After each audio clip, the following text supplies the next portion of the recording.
आऊज़ु बिल्लाहि मिनश्शैतानिर्रजीम बिस्मिल्लाहिर्रहमानिर्रहीम।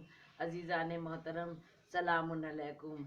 एक बार फिर नाज़िफ शाह रिज़वी आपकी खिदमत में हाजिर हैं। 8 रजब के हवाले से कुछ गुफ्तगू करना है। अज़ीज़ान मोहतरम, ये हम लोगों की माह रजब की पूरी सीरीज़ चल रही है, जिसमें हमारे आपके दरमियान उस खालिक़ कायनात, उस मालिक कायनात की रहमतों व बरकतों के सरचश्मे फूट रहे हैं, उससे हम लोग फैज़याब हो रहे हैं। माशाल्लाह माशाल्लाह।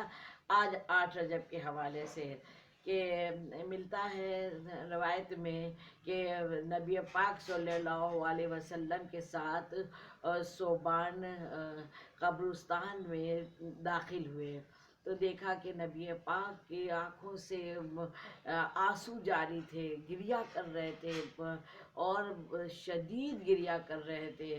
तो सोबान ने उनसे सबब पूछा, या नबी अल्लाह, क्या वजह है, आपके रोने का क्या सबब है?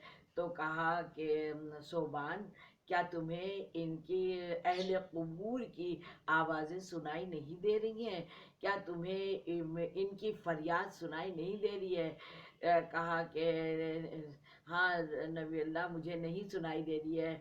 कहा मुझे सुनाई दे रही है, ये फरियाद कर रहे हैं और मैं इनके हक़ में दुआ भी करूँगा, हमारी दुआ कबूल भी होती है। मगर देखिए कहाँ पर नबी ने अफसोस फरमाया है। तो परवरदिगार हम लोग को सही जगह पर तौफीक दे इंशाअल्लाह। कहा, काश सोबान, काश ये रजब की अहमियत समझ जाते और जीते जी जो सयाम और क़याम बताए गए हैं माह रजब के, अगर ये करते तो आज इनको कब्र में इतनी जहमत का सामना नहीं करना पड़ता, जो इन लोगों को कब्रों में इतनी अजियत और तकलीफ़ हो रही है वो नहीं होती।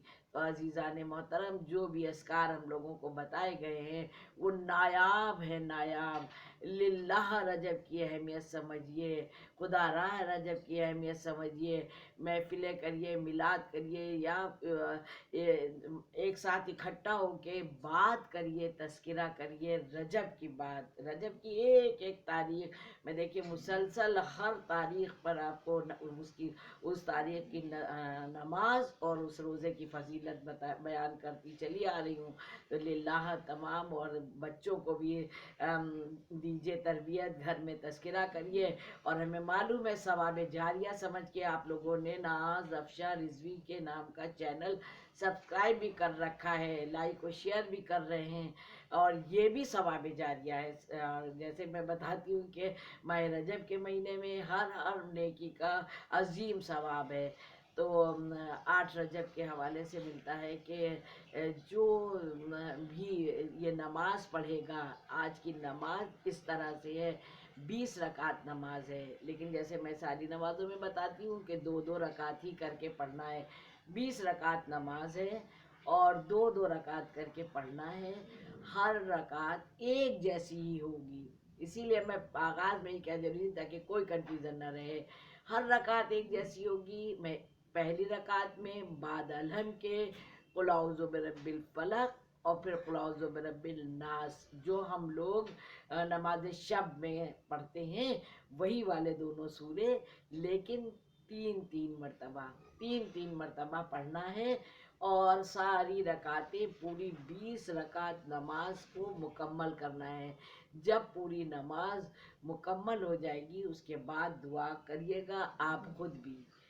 लेकिन लेकिन परवरदिगार आलम ने, उस खालिक कायनात ने, उस मालिक कायनात ने, उस रब्बुल इज़्ज़त ने इतना बड़ा सवाब बताया है। कहा, जो भी इस नमाज को पढ़ेगा, जो भी इस नमाज को पढ़ेगा, उसका शुमार साबिरों में होगा, उसका शुमार शाकिरों में होगा।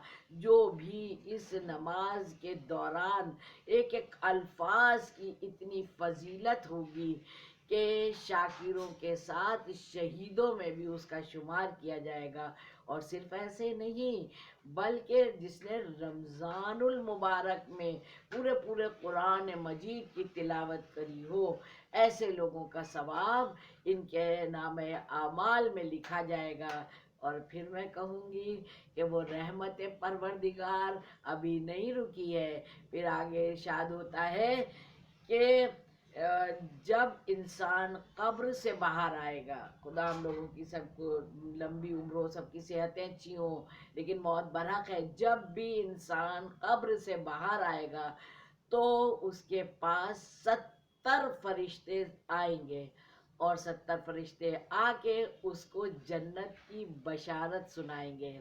اور نہ صرف سنائیں گے بلکہ اس کے پیچھے پیچھے جنت تک ساتھ لے کے جائیں گے.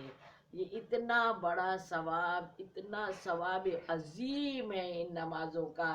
اور پھر بتاؤں میں روزہ، کہ میں نے جیسے آپ نے سنا تھا 7 روزے رکھنے والے کے لیے جہنم کے 7 دروازے بند ہو جاتے ہیں، اسی طرح سے ماہ مبارک رجب میں جو 8 روزے رکھتا ہے، جو 8 روزے رکھتا ہے تو اس کے لیے ملتا ہے کہ جنت کے 8 دروازے کھل جاتے ہیں. الحمدللہ، سبحان اللہ سبحان اللہ، 8 دروازے کھل جاتے ہیں. اور ارشاد ہوتا ہے جس دروازے سے دل چاہے داخل ہو جاؤ. آپ دیکھیں ذرا یہ عبادتوں کے صلے میں اپنا پروٹوکول تو دیکھیے. پروردگار عالم کے یہاں کتنا اچھا پروٹوکول دیا جا رہا ہے. میری دعا ہے کہ یہ ماہ رجب کے مبارک مہینے کا واسطہ ہے اے بار الہ کہ ہم لوگوں کو راہ خیر پر چلنے کی توفیق دے، اور صیام و قیام کی توفیق دے. ساری عبادات جیسا تو چاہتا ہے ویسی کر سکے. مولا کا ظہور ہو، بیوی کا روضہ تعمیر ہو، اور نازف شاہ رضوی کو بھی دعا میں یاد رکھیے گا. والسلام.